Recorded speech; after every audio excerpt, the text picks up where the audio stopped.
오늘 우리에게 주시는 하나님의 말씀은 베드로후서 2장 13절에서부터 17절까지 봅니다. 불의의 값으로 불의를 당하며 낮에 연락을 기쁘게 여기는 자들이니 점과 흠이라. 너희와 함께 연락할 때 저희 간사한 가운데 연락하며 음심이 가득한 눈을 가지고 범죄하기를 쉬지 아니하고 굳세지 못한 영혼을 유혹하며 탐욕에 연단된 마음을 가진 자들이니 저주의 자식이라. 저희가 바른 길을 떠나 미혹하여 부올의 아들 발람의 길을 쫓는도다. 그는 불의의 싹을 사랑하다가 자기의 불법을 인하여 책망을 받되 말 못하는 나귀가 사람의 소리로 말하여 이 선지자의 미친 것을 금지하였느니라. 이 사람들은 물 없는 샘이요 광풍에 밀려가는 안개니 저희를 위하여 캄캄한 어두움이 예비되어 있느니라. 아멘. 할렐루야. 오늘 말씀의 제목은 베드로후서 2장 13절에서부터 17절까지 망령된 발람의 길이다. 이와 같은 내용을 가지고 주의 말씀 속에서 은혜를 받도록 하겠습니다. 오늘 우리가 이 말씀의 의미를 지금 두 번째 주 맞이하여서 발람 선지자에 관련된 내용을 지금 듣고 있습니다. 근데 여러분들이 여기에서 오늘 본문 속에서 14절서부터 왜 또 다시 읽었느냐면은 14절 말씀에 보게 되면은 거기에 탐욕에 연단된 마음을 가진 자들이라는 말이 거기 나와 있습니다. 14절 말씀에 음심이 가득한 눈을 가지고 범죄하기를 쉬지 아니하고 굳세지 못한 영혼들을 유혹하되 하며 탐욕에 연단된 마음을 가진 자들이라, 이런 내용이 나와 있어요. 하나님의 성품을 닮아가기 위해서 연단을 받은 사람들이 아니라 탐욕에 연단된 마음을 가진 자들이 나타나는데 그들은 저주의 자식이다, 이렇게 나와 있습니다. 그러면 인간이 도대체가 탐욕에 연단된 마음을 어떤 의미 속에서 하나님이 사용을 하고 있으며 15절 말씀에 저희가 탐욕에 연단된 마음을 가진 자들의 특징은 저희가 바른 길을 떠나서 미혹하여 부올의 아들 발람의 길을 쫓아가고 있다. 바른 길을 떠나고, 그 바른 길은 도덕적 의미가 아니라는 것을 여러분에게 말씀을 드렸어요. 성경 속에서 반드시 이 내용을 혼돈하면은 성경 전체가 다 삐뚤어지는 거예요. 성경 속에서 바른 길이라든지 정직한 자의 대로라든지 이런 내용들은 전부 다 어떤 뜻이냐면 하나님 보시기에 바르다, 하나님 보시기에 정직하다라는 의미를 담고 있지, 인간 보기에 그 사람 다른 사람보다 정직하더라, 인간 그는 다른 사람보다 더 도덕적이더라, 이런 의미를 가지고 있지 않아요. 하나님이 보실 때는 의인은 없나니 하나도 없다라는 전제 속에서 인간을 보시고 있기 때문에 하나님이 인간 속에서 바른 길을 행하고 있거나 좀 더 다른 사람보다 정직하게 행동했다 해가지고 그 사람 의인이라고 말을 하지 않아요. 하지 않기 때문에 인간 속에서 의가 없기 때문에 하나님이 어떻게 하셨어요? 하나님의 아들 예수 그리스도를 이 세상에 오게 하시되 세상 죄를 전체를 짊어지고 가는 하나님의 어린 양으로서 오셨게 하셨고, 또한 십자가에서 피 흘려 죽으심으로 말미암아서 하나님의 모든 율법과 선지자의 모든 말씀을 다 완성시켰음으로 말미암아 이제 예수 믿는 자들을 죄를 하나님께서 사하시고 예수 믿는 자들을 하나님께서 의롭다 칭하여 주시어서 의인을 만드시는 거예요. 왜? 인간 속에 의가 없기 때문에. 의가 없는 자라도 도와주심 바라고 생명샘에 나가니 마음을 씻어주소서. 우리가 의로운 행실을 하거나 바른 길을 내 스스로 걸어가려고 노력을 하거나 도덕군자가 되고 성경군자가 되려고 노력을 해가지고 하나님 보시기에 의인이냐? 없다 이거예요. 하나님 보실 때는. 그 의인인 것이 없어도 하나도 없다는 걸 증명하기 위해서 하나님께서 율법을 내리신 거예요. 그 율법을 줘가지고 지켜보라 했더니 인간은 율법을 지키는 모양 내기만 하고 앉아있지 의인은 없어요. 율법을 지켜서 의로워진 육체가 없다는 걸 역설적으로 증명한 거예요. 그러므로 인간 속에서 하나님은 두 가지 문제를 해결해 봐야만 합니다. 이게 복음의 완전한 거예요. 잘 들어보세요. 첫 번째는 인간의 죄 문제를 해결해야 해요. 이 세상의 죄 문제를 해결해야 해요. 두 번째로는 죄를 정죄하기 위해서 율법이 왔잖아요. 그러니까 율법의 요구를 해결을 해야 해요. 그래서 예수님께서 오실 때 어떻게 오셨어요? 세상 죄를 짊어지고 가는 하나님의 어린 양으로서 오신 거예요. 그 예수 그리스도를 믿으면 주님께서 죄를 사함을 허락하시고 죄 없이 함을 주시고, 그 다음에 또한 율법과 모든 선지자의 말씀을 다 맞춰주셨고 완성하셨기 때문에 예수님이 그 예수 믿는 자들에게 하나님께서 의롭다 칭하여 주시는 거예요. 그러면 하나님 앞에서 죄사함의 은총, 의롭다 칭하심의 은총을 받아서 하나님과 더불어서 화평함을 이루어질 수 있도록 만들어 주신 거예요. 그래서 오직 예수 그리스도를 믿음으로 말미암아 의롭다함을 받는 이 생명의 길을 열어 주신 거예요. 왜? 의인은 없나니 하나도 없으니까. 그래서 바른 길이다, 이 말은 뭐냐? 하나님 보시기에 바르다라는 뜻이에요. 그 하나님 보시기에 바른 길을 걷는 사람은 어떤 사람이냐? 예수 믿어서 죄사함을 얻고 의롭다 칭하심을 받아서 하나님이 의인이다 칭하실 수 있는 그 사람은 바른 길을 걷고 있는 거예요. 그러니까 여러분들과 내가 이 복음의 말씀을 제대로 모르면은 숱하게 자기 자신이 바른 길을 걸으려고 노력을 하고 율법대로 살으려고 노력을 하고 하나님의 말씀대로 살아보려고 노력을 하는 이런 사람들이 있는데, 이런 사람들은 도리어 율법의 저주 아래 걸려들게 됩니다. 그런 사람들의 특징은 뭐냐면, 저주 아래, 저주의 자식의 특징이 뭐냐면 탐욕에 연단된 마음인데, 이 탐욕에 연단된 마음은 어디서부터 오느냐? 그것을 발람 선지자의 여기에서 여러분과 내가 찾아내야 해요. 그 말씀을 찾아내면은 여러분과 내 속에서 하나님 보시기에 악이 무엇인가를 알고 하나님 보시기에 악이 무엇인가를 알게 되면은 여러분의 마음 중심의 속에 있는 악까지도 정결함을 받기 위해서 예수 피가 흘려졌다는 사실을 깨닫고 여러분들은 진정한 자유인이 될 수가 있어요. 그래서 여러분과 나는 탐욕에 연단된 그런 마음, 그 다음에 또 바른 길을 걷지 아니한 발람의 교훈, 이것을 보기 위해서 다시 민수기서 22장을 가셔야만 합니다. 이번 주하고 다음 주까지 이 말씀을 봐야 하니까 민수기서 22장, 도대체 그 탐욕에 연단된 마음은 어디서 나오냐? 이 하나님 보시기에 이 저주의 자식이라고 말을 하잖아요. 저주의 자식은 어떤 것을 말하느냐? 어떤 사람은 십계명 범한 사람을 말하는데 그건 죄고, 십계명을 범한 건 죄고, 지금 여기 하나님께서 다루시는 건 뭐냐면 이 저주의 자식이 되는 것은 탐욕에 연단된 마음을 가진 사람들인데, 이 탐욕에 연단된 마음을 가진 사람은 악의 문제를 다루는 거예요. 이게 죄의 문제가 아니라 악의 문제예요. 죄는 악의 결과일 뿐이에요. 그래서 이 악의 문제가 하나님 보시기에 악이 무엇인가를 알게 되면은 회개에 합당한 열매를 깊숙이 맺어서 악을 정리해버려요. 그래서 다윗은 이것을 알고 있었어요. 하나님께서는 중심의 진실함을 원하시기 때문에 내 무엇을 고백했냐면 악을 고백을 했더니 하나님께서 내 죄의 악을 사하셨나이다. 그래서 여러분은 죄만 사함받는 것이 아니라 악까지도 사함을 받아서, 주님 앞에서 점도 없이 흠도 없이 티도 없이 죄사함의 은총, 의롭다함의 은총을 받은 그런 새로운 피조물로 그리스도 예수 안에서 만들어진 사람들이에요. 점 없이 흠 없이 티 없이 주 예수 그리스도의 피권세와 능력을 통하여서 그리스도 안에서 만들어진 사람들이라고. 이제 그것 속에서 도대체가 하나님 보시기에 악이 무엇인가를 알게 되면은 어떤 것을 맺느냐면 우리 속에서 성령의 열매를 맺고, 우리 속에서 또한 주님 보시기에 이 죄악으로 탐욕으로 연단된 마음들을 깨트려 부서져 가지고 주 앞에서 새로워질 수 있어요. 예를 들어서 탐욕에 연단된 마음을 쉽게 얘기하면은, 너희 모든 제자들이 다 나를 버릴 거라고 주께서 말씀하셨을 때 제자들 가운데 베드로가 그러잖아요. 다른 사람들 다 버려도 나는 주를 버리지 않겠나이다 말하는 것 자체가 탐욕에 연단된 마음이에요. 결국 그래서 뭐 그렇게 됐나요? 쥐도 똑같이 배신하고,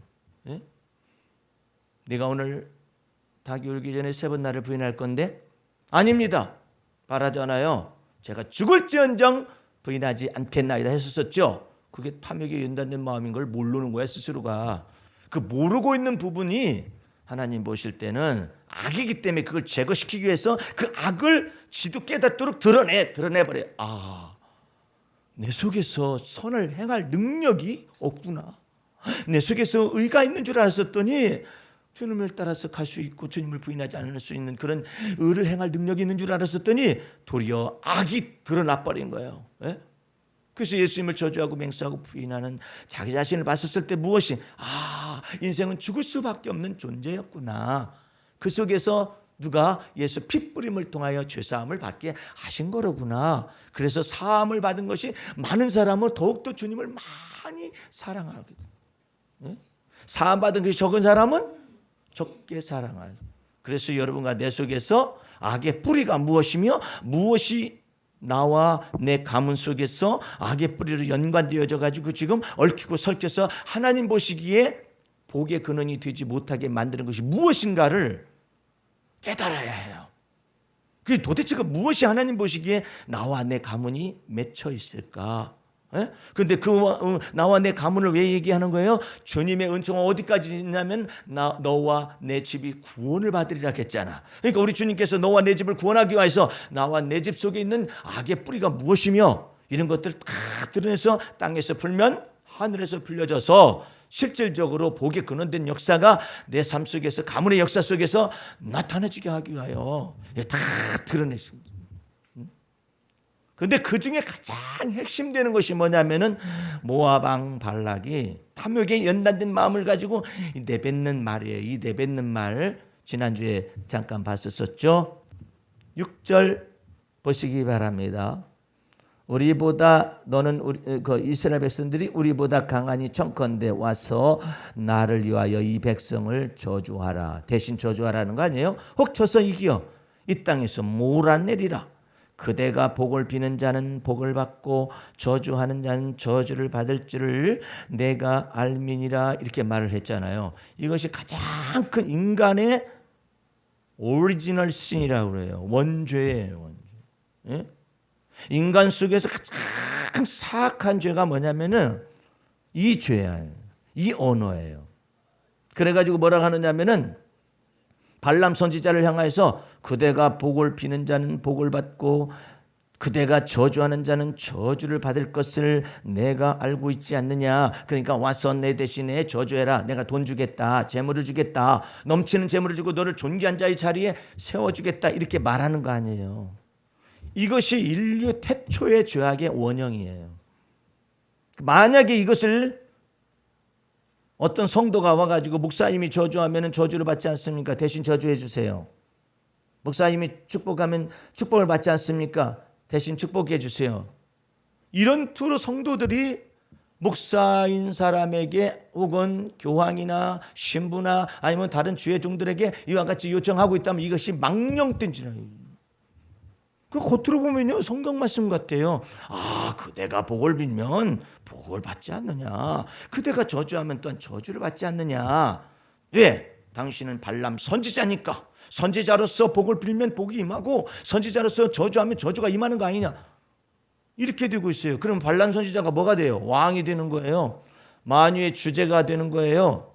예? 만주의 주가 되는 거예요. 왜? 발람 선지자가 저주하면 저주받고 발람 선지자가 축복하면 축복받는다라고 지금 이렇게 말하고 있잖아요. 이게 누가 말하는 거냐면 하나님께서 발람 선지자한테 말하는 게 아니라 우상숭배자요 샤마니즘 이와 같은 저주받은 자식이 발락 왕이 발람 선지자에게 말하는데 이거 자칫 잘못하면 뿅 돌아가 버려요.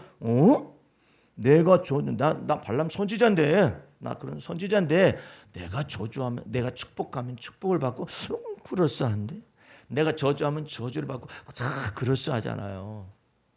그러니까 하나님의 주권이 누구에게 있다라는 거예요? 발람 선지자에게 있다라는 거 아니에요. 이렇게 해서 딱 발람 선지를 딱 띄워버린 거야. 그런데 그것이 저주의 자식이라고. 그 말하는 이것 자체가 저주의 자식이라고. 그럼 하나님의 주권은 어디 있어요? 하나님은 인간 속에서 이와 같이 망령된 이와 같은 말들을 갖다가 없애기 위해서 하나님은 누구십니까? 모세가 물었어요. 아브라함의 하나님, 이삭의 하나님, 야곱의 하나님이라. 그 하나님 말고 그 하나님의 본체를 알려주세요. 나 여호와는 스스로 있는 자니라. 무슨 뜻인가? 인간에 의하여서 하나님이 움직여질 수 있거나 인간에 의해서 조정받을 수 있거나 인간에 의해서 만들어질 수 있는 하나님이 아니라 나는 나다 이 말. 나는 스스로 존재한다. 이렇게 얘기한 거예요. 그런데 발람 선지자가 저주하면은 하나님께서 따라서 저주해요? 발람 선지자가 축복하면 하나님께서 따라서 축복해요? 이런 태도가 엄청나게 많아요. 한국 교회에. 그게 다 누가 축복권과 저주권을 누가 가지고 있냐면 목사님들이 다 가지고 있는 줄 알아요. 말씀 사역자들이 축복권과 저주권을 다 가지고 있는 줄 알아요. 성경 말씀은 반대로 얘기해야 되니까. 어떤 사람이 너를, 하나님께 복을 받은 자인 너를, 하나님께 인정받은 자인 너를, 하나님께서 지명하여 부르심을 받은 너를 누군가가 축복하면 내가 그 사람을 축복하겠다. 하나님께서 그 사람을 축복하겠다, 이 뜻이에요. 그게 창세기 12장 2절과 3절에 있는 말씀이에요. 예? 만약에 네가 하나님께로부터 부르심을 받고 하나님께로부터 택하심을 받고 하나님의 사람인 것을 알고서 저 사람 알매도 불구하고 어떤 사람이 너를 저주하지 않냐? 그러면 하나님께서 친히 그 사람을 저주하겠다, 이 말이에요. 그러니까 아브라함이 축복권과 저주권을 가지고 있는 게 아니라는 뜻이에요. 근데 이와 같이 얘기를 한단 말이에요. 거꾸로 얘기를 하는 거예요. 아브라함이 축복하면 그 사람이 축복을 받고, 아브라함이 저주하면 그 사람이 저주를 받는, 하나님이 따라서 저주한다, 이런 식으로 성경 말씀이 쓰여 있지 않잖아요. 그래서 축복권과 저주권을 사람이 갖고 있지 않다라는 뜻이에요. 만약에 사람이 가지고 있게 되면 어떻게 해요? 전부 다 그 사람에게 붙겠죠. 그 사람이 목사가 되든 장로가 되든 아니면 선교사가 되든 말씀 사역자가 되든 누가 되었든 간에 아니면 은사자가 되든 그 사람에게 붙어 있을 거 아니에요. 근데 하나님께서 아브라함에게 말한 건 뭐냐면은 너는 복의 근원이고 하나님께로부터 부르심을 받고 하나님께 복의 근원으로 지명하여 부르심을 받은 사람이기 때문에 설사 누가 너를 갖다 저주하여도 너는 저주하지 말라, 이 말이에요. 왜? 하나님께서 대신 저주할 것이니까. 응? 누가 너를 축복하지 않냐? 그러면 네 마음속에서 축복하지 말라는 그런 의미는 아니에요. 예? 하나님께서 그 사람에게 복을 내려주는 것을 네가 보게 될 것이다, 이 말이에요. 왜? 너는 복의 근원이고 하나님께서 부르심을 받은 사람이에요. 단지 네가 내 입으로 저주하지 말아라, 이 말이에요. 너는 저주권이 없다, 이거예요. 우리는 축복을 위하여서만 부르심을 받았어요. 어떻게 해도 너를 욕하더라도 축복하고, 핍박하는 자도 축복하고, 너를 저주하는 자에도 축복하고. 그게 완전한 산상수훈에 있는 말씀 아니에요? 그런데 어디 감히 목사가 저주하면 저주받는 거 몰라? 딱 그래 보세요. 그러면 그 목사님 감히 저주를 못하겠죠. 그런데 다윗과 같은 사람은 얼마나 하나님 앞에 큰 사람이에요. 그런데 다윗이 좋지 않은 시절에, 압살롬에게 쫓겨다니는 그 시절에 사울의 족속 가운데 시므이라는 사람이 와가지고 저주하잖아요. 이 다윗아, 이 저주받은 자여, 피를 흘린 자여, 네가 피를 많이 흘렸기 때문에 하나님께서 너를 저주하는 거 아니냐 하면서 막 티끌을 날고 돌멩이를 날리고 막 이랬잖아요. 저주한 거잖아요, 다윗을. 그러면 여기 발람 선지자에게 주문한 대로 하면 어떻게 했어요? 내가 너 저주하면 너 3대가 멸망한다. 이럴 수도 있을 거 아니에요. 다윗이 네가 감히 주의 기름 부은 받은 자를 갖다 저주를 해? 그러면 너는 저주받아서 너 집안이 아예 3대가 멸할 것이다. 그리고 이거 발락왕이 한 대로 하면 그렇게 돼야 할 게 아니에요.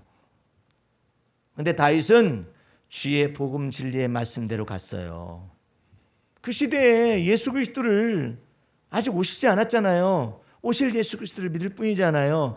아브라함과 이삭과 야곱의 하나님으로서의 그 믿음의 조상들의 믿음을 쫓아서 믿음의 조상으로서 뭐라고 답변을 해요? 저주했나요? 안 그래요. 가만두어라. 내 몸에서 난 자식도 나를 저주하는데 하물며 저 사람일까 보냐.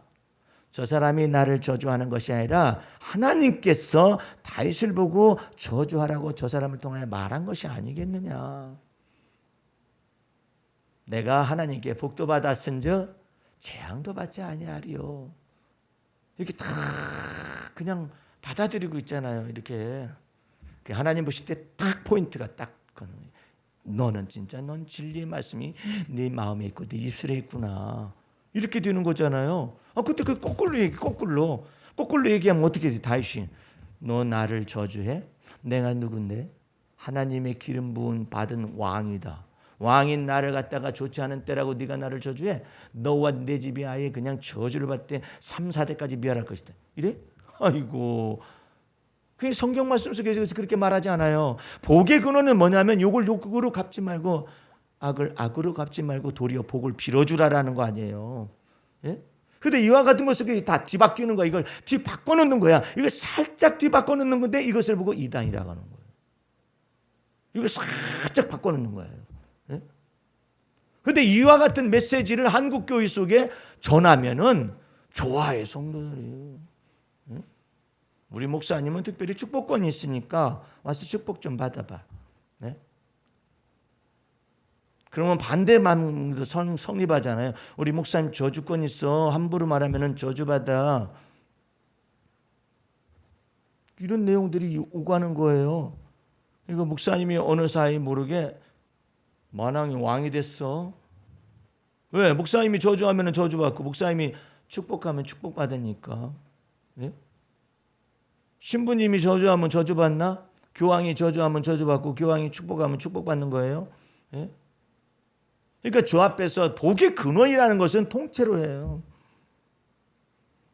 여러분들은 복의 근원으로 만드시기 위해서 주께서 어떻게 연단을 시킨 줄 아세요? 악한 데 미련하라고 말씀하십니다. 선한 데만 지혜로우라 말씀은. 악한 데 머리 돌아가는 게 탁탁탁탁탁탁 돌아가지. 예? 육하 원칙에 따라서 탁탁탁탁 돌아갈 것이 아니라 악한 데 미련하고. 예? 악은 모양이라도 버리는 것까지 훈련을 받으라 이거예요. 예? 저런 나쁜 놈의 자식. 내가 어떻게 너네 족속을 사울의 족속을 내가 주겠어? 요나단을 내가 주겠냐? 예? 사울왕을 내가 주겠어? 이 나쁜 놈아. 네가 바른 말을 하지 않냐고 도리어 악한 말로 해가지고 나를 갖다 저주하고 앉아 있어. 만약에 다윗이 그렇게 했다가 해보세요. 똑같은 사람이야. 다윗은 악을 악으로 갚은 사람이고 욕을 욕으로 갚는 사람이기 때문에 믿음의 조상이 될 수가 없어요. 그래 놀랍게도 가만두어라. 이 3단 논법에 의해서 그 하나님의 진리의 말씀 입에 가지고 말하는 것 좀 보세요. 가만두어라. 내 몸에서 난 자식도 나를 죽이려고 저렇게 저주하려고 나타났는데 하물며 저일까 보냐. 저 사람이 다윗을 욕하는 것이 아니라 하나님께서 다윗을 욕해봐라 저주해봐라 말씀하시는 것이 아니겠느냐. 세 번째 단계, 하나님께서 이것을 살피셔서 혹시나 다윗을 생각해 주실지 어떻게 알겠느냐. 이 세 가지 탁탁탁탁. 왜? 하나님의 마음이 지금은 징계받는 때이기 때문에 하나님이 엄하게 마음을 갖고 계시지만 그 언어 한마디 한마디를 다 들었을 때 하나님의 마음이 얼마나 기뻤겠느냐 말이에요. 다른 사람 같지 않아요. 하나님의 마음에 딱 합한 거예요. 예? 그것이 그대로 어디에 나와 있어요? 산상수훈에 그대로 나와 있는 거예요. 예? 그것이 어디에 나와 있어요? 베드로전서에 그대로 나와 있어요. 베드로전서 3장 9절 말씀에 악을 악으로 갚지 말고 욕을 욕으로 갚지 말고 도리어 복을 빌어 주어라. 너희는 이를 위하여 부르심을 받았다는 거예요. 그것이 소명이에요. 부르심을 아예 받은 거야. 이렇게 하기 위해서 부르심을 받은 거예요. 그게 얼마나 놀라운 거예요. 이 한 가지만 여러분들이 제대로 가면은 나머지는요 하나님의 주권이 여러분 안에 살아 있어요. 예? 하나님께서 친히 여러분 안에 계셔요. 그래서 다윗은 언제나 그러는 거예요. 여호와 하나님을 항상 내 앞에 모심이여. 내 앞에 모심이여. 하나님 보시기 어떤가?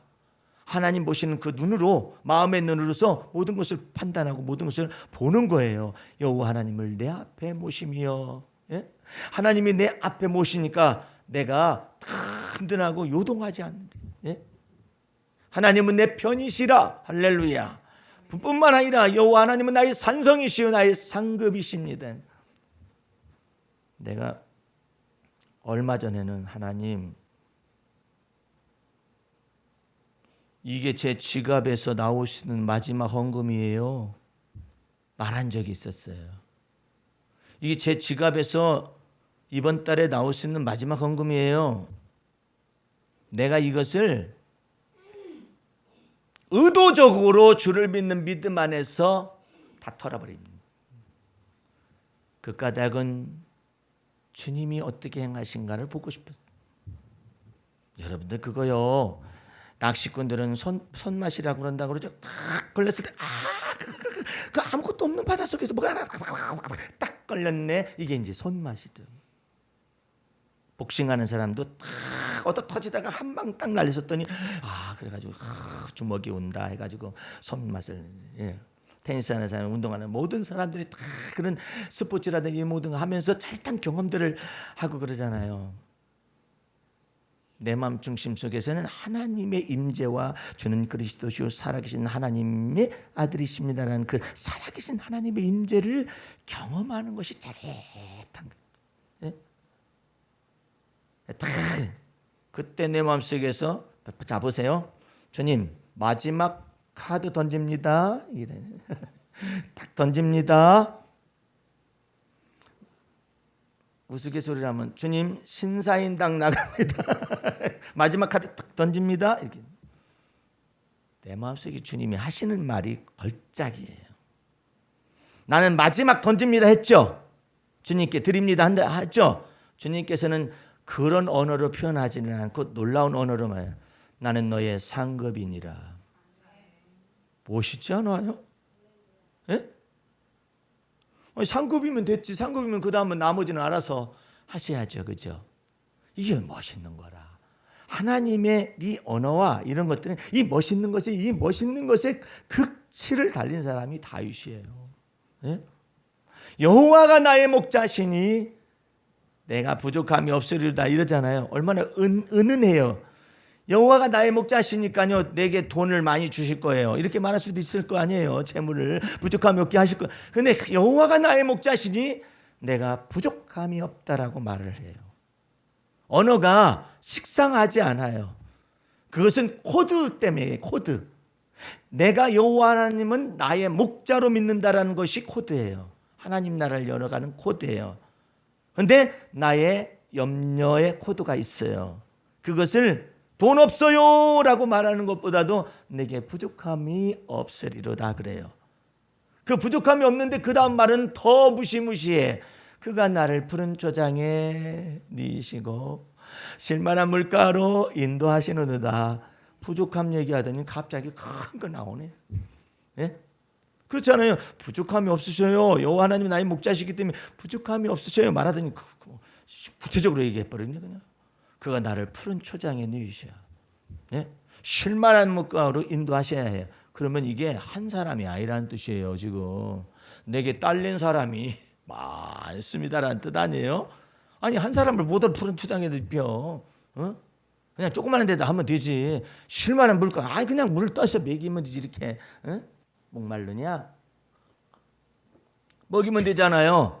근데 푸른 초장에 누이시고 양떼들이 많으니까 푸른 초장에 누일 거 아니에요. 다윗을 따르는 사람들이 300~400명에서 600명까지 있었잖아요. 그러니까 다윗은 여호와는 나의 목자시니 내가 부족함이 없으리라 하더니 갑자기 양떼들이 가버려.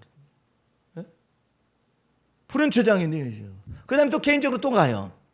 내가 사망의 음침한 골짜기를 다니시라도 다 해를 두려워하지 않냐 할 것은 첫 번째로는 뭐냐면은 주께서 먼저 나와 함께 계시고 그 다음에 주의 지팡이와 막대기가 나가는 거예요. 주의 지팡이와 막대기가 먼저가 아니라 주께서 나와 함께 계시고. 이 내용을 내가 언제 너하고 함께 있었다겠냐 하건 알건 상관없이 다윗은 주께서 나와 함께 계심을 믿으니까 주님께서 기쁘신 거예요. 또한 그뿐만 아니라 주의 지팡이를 가지고도 교훈하시고 막대기를 가지고도 어떤 때는 교훈하셔서 나를 이끌어 주신다. 그래 얼마나 놀라운 거예요. 여러분의 마음 중심 속에서 낙심하는 요소가 닥치거나 궁핍이나 이와 같은 올 때마다 마음속에서부터 하나님께서 나는 너의 상급이요 네가 힘드니 다른 사람들 문제 때문에 힘드니 내가 너의 방패가 되니 내가 너의 산성이 되니 하나님 저를 도울 사람이 없어요. 하나님께서 다윗을 통하 이처럼 고백하게 했어요. 여호와는 나의 피난처이십니다. 여호와는 나의 힘이십니다. 주님 저 지쳤어요.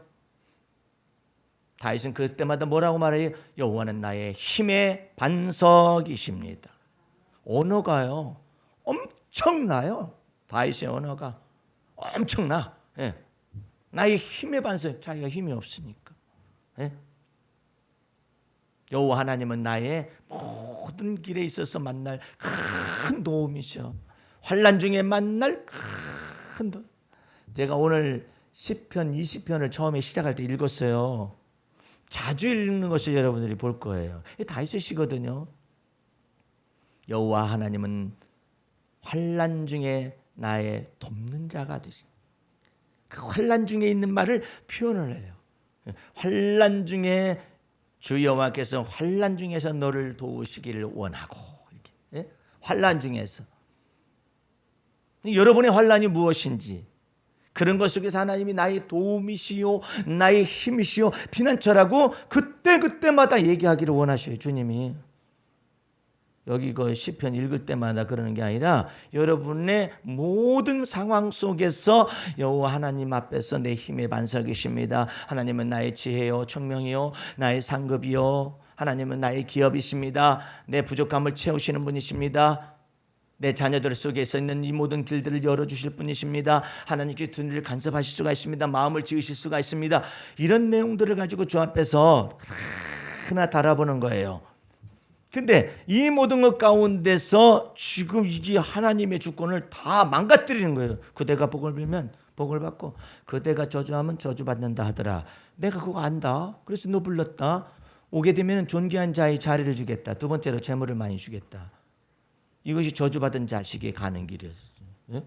그러니까 주님께서 이 모든 것들을 전체를 다 하나님의 주권을 세우고 하나님의 영광을 다 세우기 위해서 이 땅에 오신 거예요.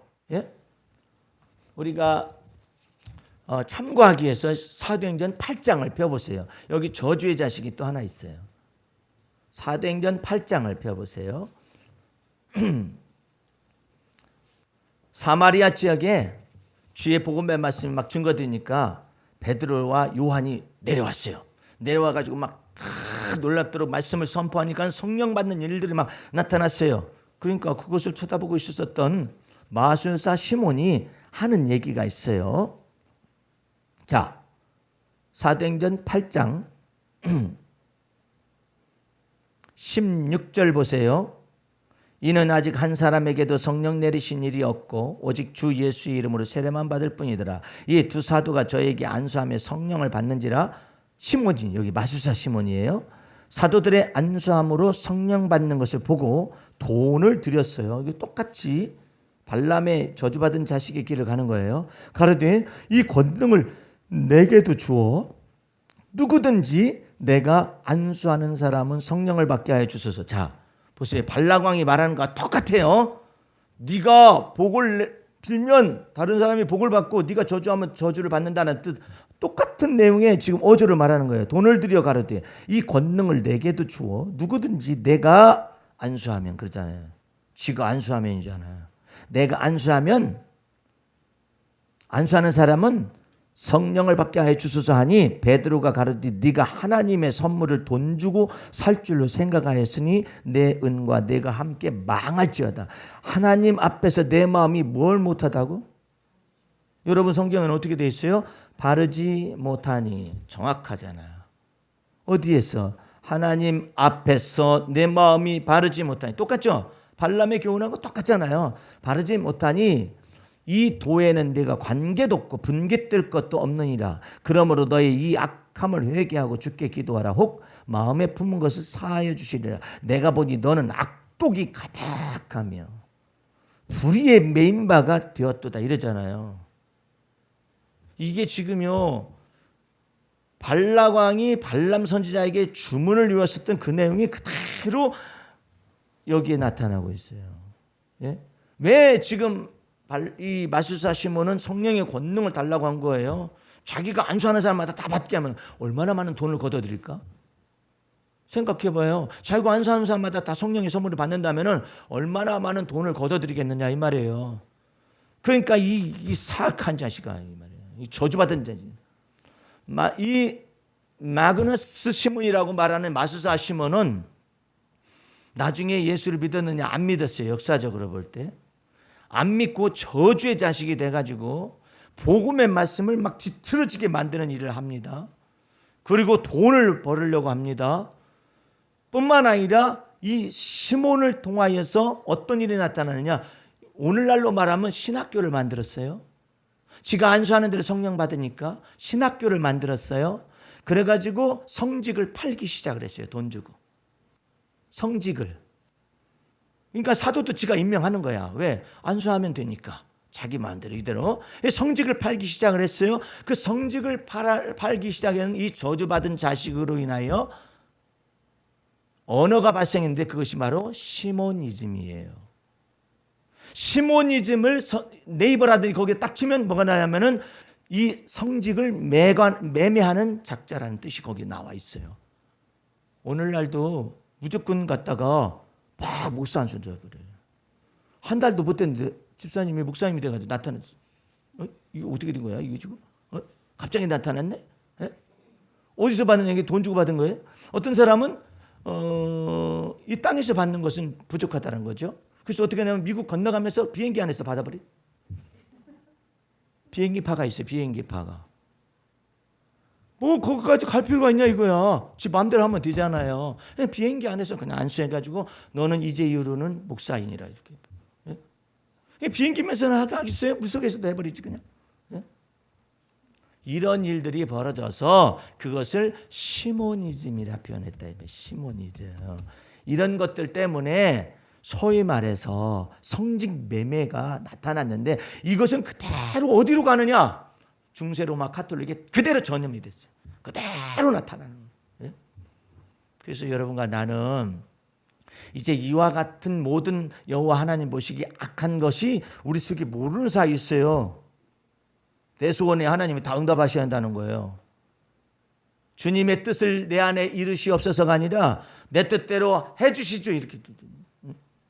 여러분과 나는 모르는 사이에 있어요. 주님께 바람이 있어요. 내 뜻대로 되어지기를 바라는 것이 있어요. 내 때에 맞춰달라고 자꾸 그럴 때가 있어요. 성질 급한 사람은 뭐 하는 거예요 지금? 주님께 막 자기 때에 맞춰달라고. 그 중에 한 사람이 야고보와 요한의 어머니예요. 어머니가 두 아들 딱 데리고 와가지고 여기 두 아들을 주님의 나라에 임재하실 때 하나는 좌편에 하나는 우편에 있게 하시기를 명령하시죠. 이게 그 어머니예요. 요한과 야고보의 어머니예요. 명하시죠. 누구 보는 앞에? 제자들 보는 앞에서 말하니까 그때 막 들고 일어나는 이 베드로가 특별히 뭐야 이 사람? 이 모자직관들이 이 뭐 하는 사람들이야? 해가지고 막 불이 나가지고 막 다투고 시기하고 질투하고 난리가 나요. 그 여자도 담대하죠. 어떤 면에서 담대하냐면은 첫 번째는 땅의 일을 적어도 구하지 않습니다. 주의 나라가 임하실 때 더 큰 거 구하는 거예요. 땅의 일은 그냥 작은 거예요. 이 여자 보기 아주 배포가 굉장히 큰 거야. 그리고 제자들 앞에서 명하시죠. 딱 말해버려. 왜? 누구도 꿰차고 들어오지 못하도록 막아버려. 차단해버려. 대단한 자아가 마그네티우스 이 어떤 이 속에서 자아가 너무나 큰 거예요. 그 속에서 낳은 자식이 양육을 받고 제자 양육을 무슨 제자 양육을 받아요? 탐욕에 연단된 마음의 제자 양육을 받아요. 요한과 야고보가. 그래가지고 특별히 요한은요 묘한 구석이 있어요. 개성이 너무나 뚜렷해요. 불이 딱 분명해. 딱 잘라버려요. 그냥 더 이상 안 봐. 어떤 사람이 예수님을 쫓아오다가 자기 무리의 제자에 가입하지 않는데 제자들이 나가지고 예수 이름으로 귀신아 나가라 하니까 나가니까 자기도 막 하는 거야. 예수 이름으로 귀신아 나가라. 요한의 눈에 딱 걸렸어. 다른 사람의 눈에는 안 걸리는데 그 사람한테 눈에만 걸려. 그 요한이 있다가 뭐라고 말하냐면 그 사람이 찾아가지고 너 예수 이름으로 다시는 귀신 쫓아내지 마. 너 우리 당이 아니잖아. 그래가지고 하지 마. 이렇게 말했다가 하면서 요한이 예수님 앞에 가서 말하는 거예요. 예수님 우리가요 주님 제가요 어떤 사람이 우리 당에 가입하지도 않으면서요 예수 이름으로 귀신을 쫓아내는 거 딱 보고 하지 말라고 우리가 금했습니다. 이렇게 말하는 거예요. 요한이 머리가 굉장히 팍팍팍팍 돌아가는 거예요. 자기가 말하면은 예수님이 자기한테만 말하잖아. 그러니까 자기 생각인데 우리가 금했다라고 말을 던져요. 머리가 얼마나 착착착 돌아가는지 몰라요. 우리가 금했다 하니까 예수님께서 우리를 해하지 않는 사람은 우리의 같은 편이니라 금하지 말아라 이렇게 말했어요. 그러다가 사마리아 땅으로 지나가려고 하는데 사마리아 사람들이 못 들어온다 말이에요. 예수님 유대인들과 사마리아 사람들은 상종하지 않는다 못 들어온다 하니까 또 열이 막 받아가지고 머리가 튀었어요. 뚜껑이 확 열려가지고 요한과 야고보가 가로되 주여 우리가 하늘에서 불을 명하여 가지고 내려가지고 저들을 확 살라버리기를 원하느냐고. 그렇게 말을 하고 있어요. 그러니까 예수님께서 얼마나 번쩍 뛰셨겠어. 뭐 이런 놈들이 다 있냐. 야, 네가 왜 불은 네가 명해야. 하늘의 불을 왜 네가 명해? 어? 그리고 왜 또 살러? 어? 인자가 불살르기 위해서 왔냐? 어? 한심하게 이럴 데 없죠. 근데 불을 네가 왜 명하냐? 그리고 네가 명한 불에다가 살르라는 것을 내가 왜 또 들어줘야 하냐? 어? 이해가 안 되잖아요.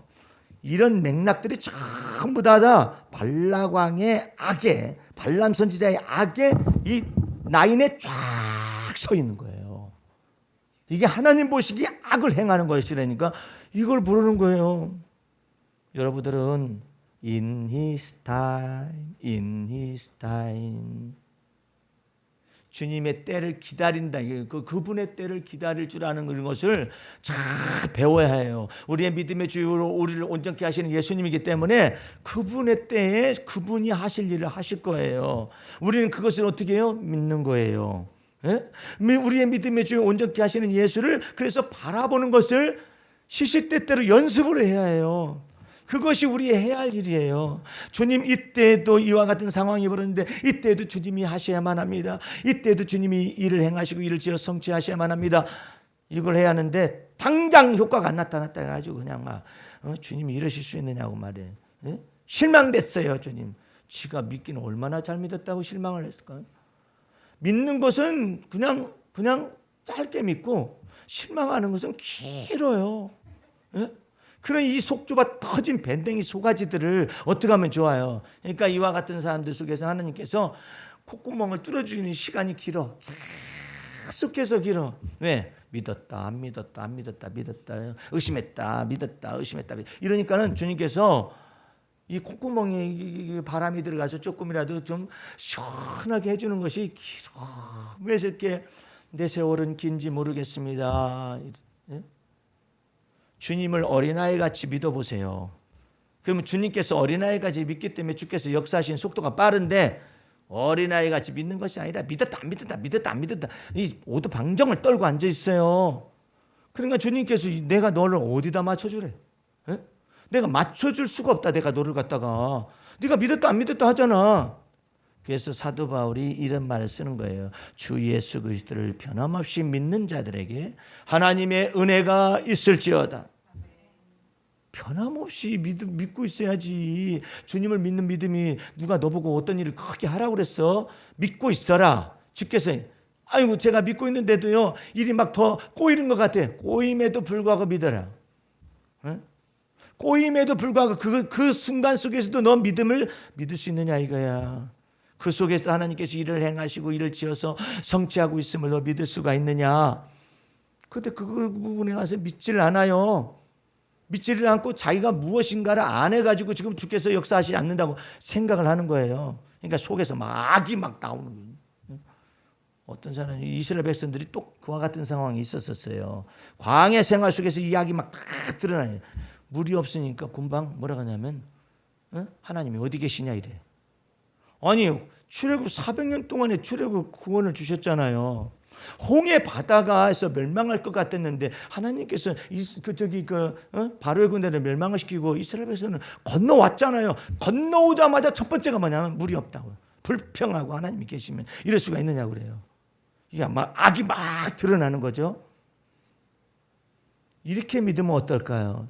출애굽 400년 동안 노예 생활한 것 가운데서도 우리를 출애굽을 시켰던 하나님이시라면, 그죠?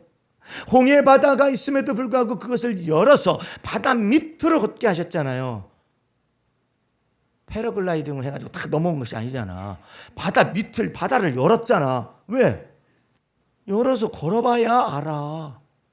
하나님께서 욥기서에 말한 내용이 이것이 한 가지가 있어요. 아주 신기한 기절이 있어요. 이것과 엮어보면은 기가 막혀요. 너희 중에서 바다 밑을 걸어본 자가 있느냐라고 물어요. 욥이 답변을 할 수가 있어야죠. 왜냐하면 바다 밑을 가보질 않았으니까. 그런데 이스라엘 백성들은 바다를 열어서 바다 밑을 수십만 명이 되는 사람이 걸었잖아요. 새겨지게 하기 위해서. 하나님의 임재라는 건 이처럼 큰 것이다. 우리가 바다 위를 배를 타고 걷는 것이 아니라 바다 밑가 갈라져 가지고 바다 밑을 걸어서 도보로 건너왔다. 영원토록 새겨지게 하기 위해서 주님께서 돌무더기를 쌓아놓으라고 그랬어요. 근데 후손들이 어떻게 홍해 바다를 건넜습니까? 라고 말하면 이 돌들이 증거가 될 것이라고 말했거든요. 영원토록 새겨지기 위해서 그런 거 아니에요. 오자마자 물었다 하니까 하나님이 어디 계시냐 딱 했단 말이야. 요것들 봐라. 하나님이 보실 때 계속 소위를 살펴보는 거예요. 계속 그때마다 하나님 의심하는 거야. 그때마다 하나님 의심해. 그것을 보고 믿음이 없다고 그러는 것이거든요. 그러면 믿음이 없다는 말을 못 알아들어. 내가 예수 믿는데요, 저? 그 믿음 말고 살아가면서 주님을 갖다가 주님과 동행하는 믿음이 없는 거예요. 그럼에도 불구하고 하나님은 왜 나를 갖다가 이렇게 힘들게만 하시고 그런지 모르겠다고 하면서 불평하고 원망하고 이런 것들이 우리 삶 속에 있기 때문에 주님께서 이와 같은 것을 아예 뿌리째 드러내고 싶은 거예요. 그 속에서 여러분들도 이 내용을 잘 알으셔서 여러분의 때에 맞춰서 하나님 보고 일하라고 하는 거 아닌가. 여러분의 때에 맞춰서 하나님께서 이 문을 열으라고 하지 않는가. 나도 어떤 때는 그런 때가 있어요. 목사님은 그런 때가 있지 않을까요? 있을 수 있어요. 나도. 예? 그러나 나가 그걸 가지고 하는 거하고 다투지는 않아요. 주님 저 이 때가 열릴 줄 알았더니 안 됐네요. 주님 아직 제 때가 아직 이르지 아니한 것 같습니다. 이 모든 때가 주의 손에 있지요.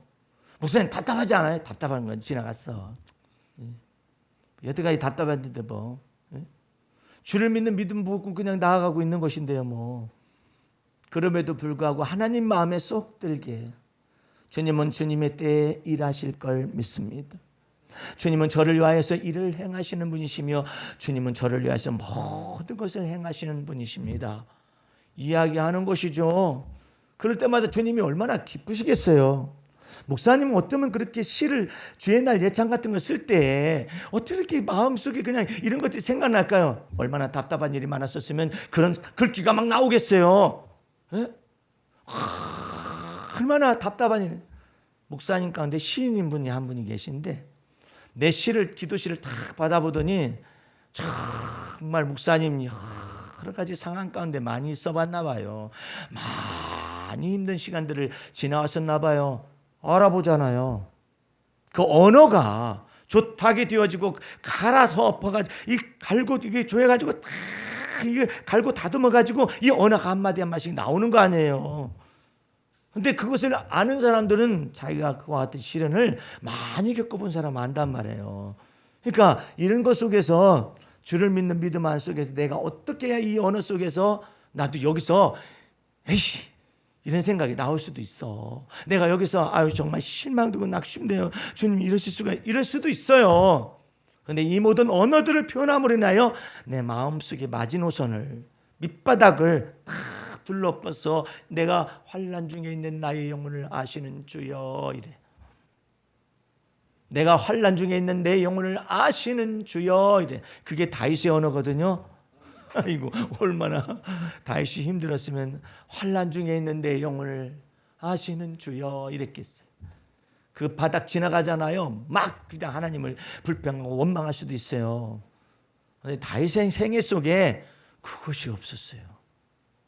예? 하나님을 원망하거나 하나님이 계시면 어쩌면 이럴 수가 있어요. 이런 것이 없었어요. 다윗은 마음속에서. 왜 그런 줄 아세요? 그 밑바닥 속에서 내가 나의 깊은 곳에서 주를 불러 아릅니다. 이걸 연습을 많이 했어.